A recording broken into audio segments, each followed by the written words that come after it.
E vamos falar sobre Santos e Bahia, que empataram ontem na Vila Belmiro sem gols pelo jogo de ida das oitavas de final da Copa do Brasil. Agora o Santos vai para Salvador no próximo dia 31, precisando de uma vitória simples, já classifica o Santos às quartas de final, ou se empatar, teremos decisões por pênalti, o que eu particularmente torço para que não aconteça, né? Quero vencer ali nos 90 minutos. Então, vamos falar sobre esse confronto e também deixo ao final do vídeo a entrevista, alguns trechos do Odair Hellmann falando sobre essa partida. Ele analisou, né, como que foi esse jogo, a estratégia do Bahia na visão dele, e ele também dá aquela cornetada na arbitragem. Mas antes da gente falar tudo isso, quero falar da OneFootball, porque lá na OneFootball você recebe todas as informações do Santos no seu celular.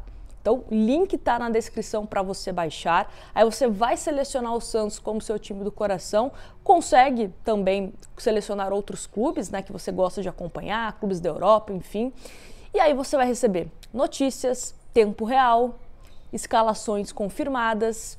Você consegue assistir aos melhores momentos em HD depois que as partidas terminam. Então, aplicativo da OneFootball que você precisa ter no seu celular, tá? Link na descrição ou QR Code que está aparecendo na sua tela. E falando na OneFootball, já emendo para as estatísticas de Santos e Bahia. Separei algumas aqui. O Santos teve mais posse de bola, obviamente, mais de 60%, né? O Santos teve 5 chutes e 2 em direção ao gol. Já o Bahia, 7 finalizações e 3 em direção ao gol. Me arrisco a dizer que essas 3, né, com certeza o João Paulo defendeu, né, porque fez defesas impressionantes o João Paulo. Se não é o João Paulo, o Santos teria saído derrotado da Vila Belmiro, porque foram defesas difíceis, que qualquer outro goleiro comum deixaria entrar, né? E o Santos também teve a questão de cruzamentos, 23 cruzamentos contra 12 da equipe do Bahia. E qual que foi a estratégia, né, do Santos diante do Bahia? Era um Santos que estava indo para cima, né, na questão de pressão, mas não conseguia criar. Era muito mais aquela, vamos todo mundo para o ataque, todo mundo tentar criar alguma coisa, mas ninguém conseguia criar. Né, era muito mais pela questão da pressão da torcida, né, de querer ir na onda da torcida que estava apoiando e tal, mas era um Santos sem criação. Meio campo do Santos não existiu, o Lucas Lima estava num posicionamento diferente do que a gente está habituado a ver o Lucas Lima quando ele faz grandes partidas, quando ele dá assistência, quando ele é esse cara cerebral, né, do time do Santos. Os pontas do Santos não conseguiram se destacar. O Ângelo não conseguiu tomar as melhores decisões. O Mendonça também, que voltou, né, depois de uma lesão, não conseguiu ser tão participativo e tão importante como ele foi nos últimos jogos que ele esteve em campo. O David não recebeu bolas, passou fome, né, ficou igual o Marcos Leonardo, né, que a gente ficava falando aqui, ficava brigando ali entre os zagueiros, mas receber bola, que é bom, não recebeu. E a única bola que ele recebe foi o gol que a arbitragem deu impedimento, que na minha visão foi gol legal, né? Pelo menos mesma linha, a marcação ali, né, da onde traça a linha, no braço do Lucas Pires. Então acho que, na minha humilde opinião, teria sido um gol legal. Ah, Nájila, você está colocando a responsabilidade no gol anulado? Não, porque independente se o gol tivesse anulado ou não, o Santos deveria criar novas ações para conseguir sair com uma vitória, ou para ampliar o resultado caso o gol tivesse sido validado, né? Então também não cola essa, porque o Santos não ganhou por conta da arbitragem. Não, o Santos não ganhou porque não conseguiu criar. A gente sempre comenta essa dificuldade que o Santos tem quando joga contra equipes mais fechadas, que foi o caso do Bahia. O Bahia veio com uma postura completamente diferente daquele Bahia de uma semana atrás, que estava com erros de passes na zaga, que proporcionava ao Santos ataque.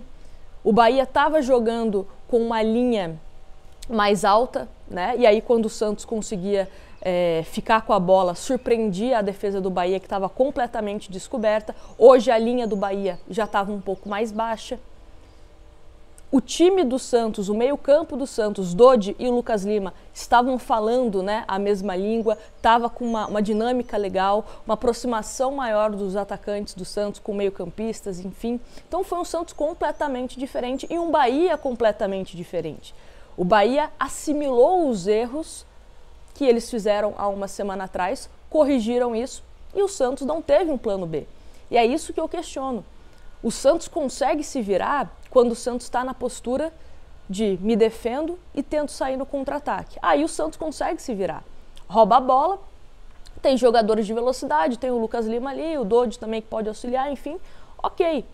Só que quando o Santos está na situação inversa, que é ele que precisa propor o jogo, por estar na Vila Belmiro, né, porque o Bahia também acredito que foi com uma postura um pouco mais conservadora, não sabe o que faz com a bola.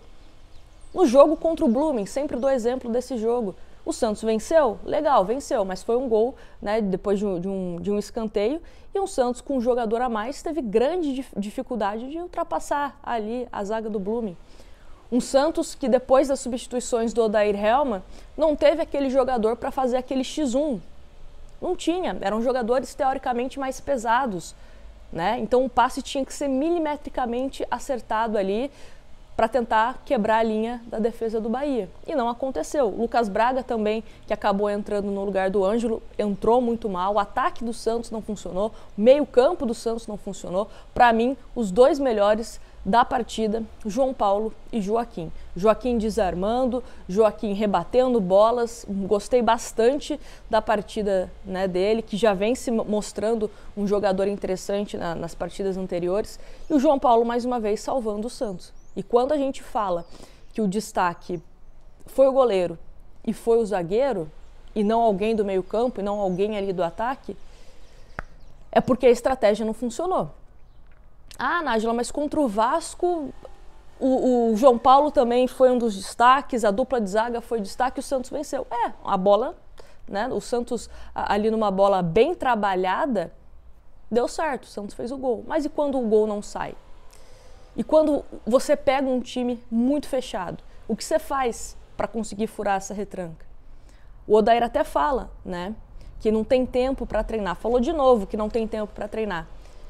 Mas aí quando o Santos tem tempo para treinar, entre um jogo e outro, ele prefere dar rachão. No rachão, o que você consegue trabalhar com isso?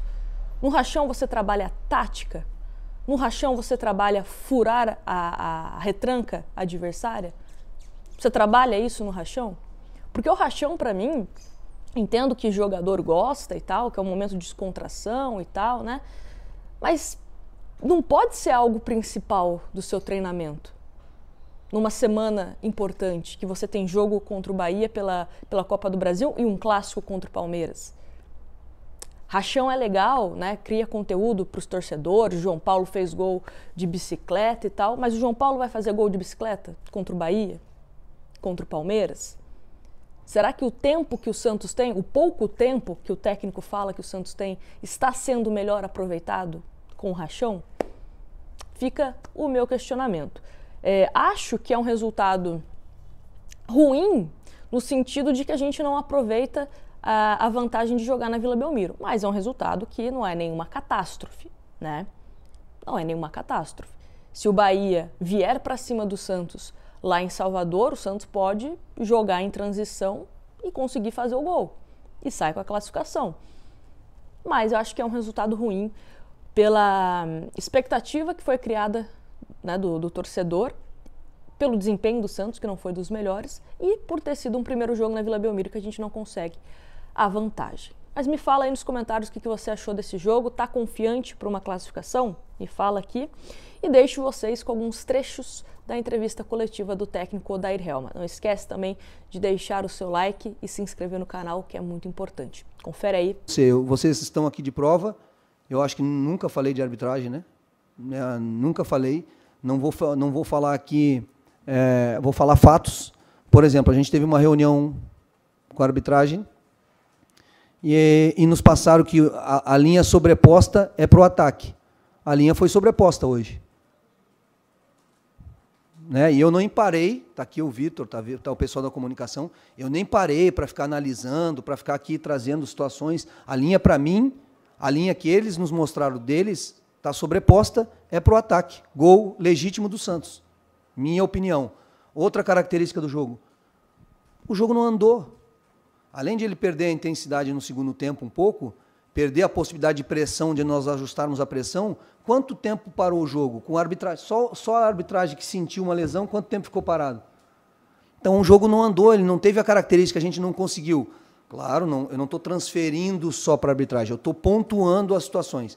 Além dessa situação de o jogo não ter andado, a gente também não conseguiu terminar melhor a jogada. Mas isso tudo vai dando melhor situação para o adversário, que é isso que o adversário veio buscar.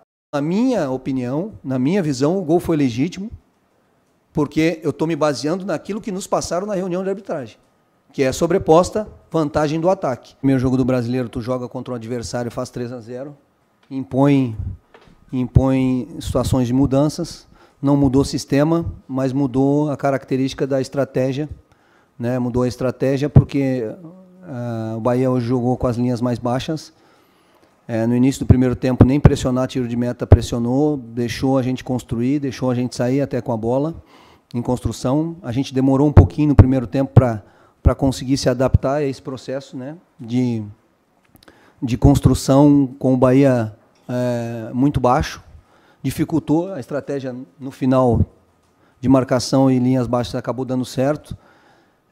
No primeiro tempo a gente permitiu um contra-ataque e uma bola longa, que é uma finalização, que é uma bola de um chute para frente e acaba voltando para o meio campo. Então, a gente conseguiu,